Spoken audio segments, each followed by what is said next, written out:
இறை பணியோடு சேர்த்து கல்வி பணியும் அறநிலைத்துறை செய்கிறது. அறநிலைத்துறையை மட்டுமல்லாமல் இது அறிவுத்துறையாகவும் செயல்பட்டு இருக்கு. இந்த நிகழ்ச்சியில் 748 மாணவ மாணவியருக்கு கல்வி கட்டணமும் கல்விக்கு தேவையான கருவிகளையும் வழங்கியிருக்கோம்.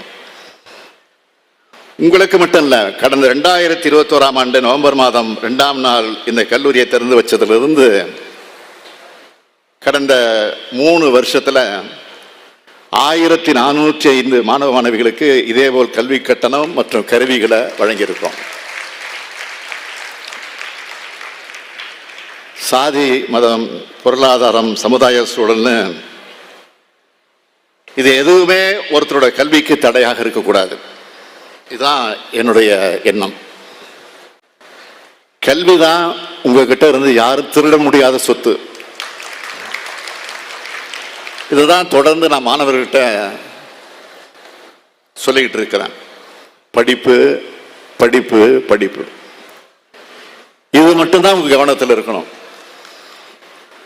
அதற்காக தான் எண்ணற்ற திட்டங்களை நம்முடைய திராவிட மாடல் அரசு தொடர்ந்து செயல்படுத்தி கொண்டிருக்கிறது. முக்கியமா அரசு பள்ளியில் படித்து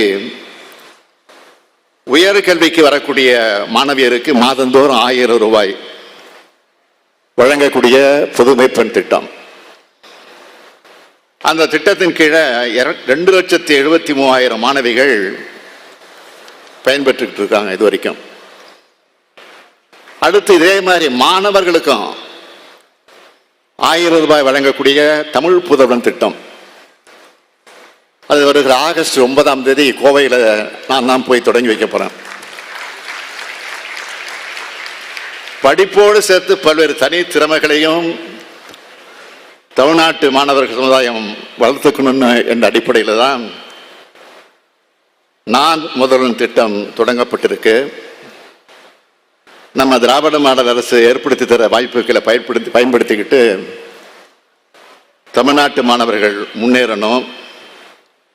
பேச்சு திறமை, எழுத்து திறமை, படைப்பு திறமை, நிர்வாக ஆற்றல், அறிவியல் பூர்வமான சிந்தனை, புதிய கண்டுபிடிப்பு என மாணவ சமுதாயம் வளரணும். பட்டங்களோடு சேர்த்து அனைத்து திறமைகளும் கொண்டவங்களாக நீங்க வளரணும். அண்மையில் டாக்டர் குழுமத்தோட தலைவர் மரியாதைக்குரிய சந்திரசேகர் அவர்கள் ஒரு பேட்டியில குறிப்பிட்டு காட்டினார். உடல்நலத்தை பற்றி அக்கறையோடு அவர் பேசியிருக்கிறார்.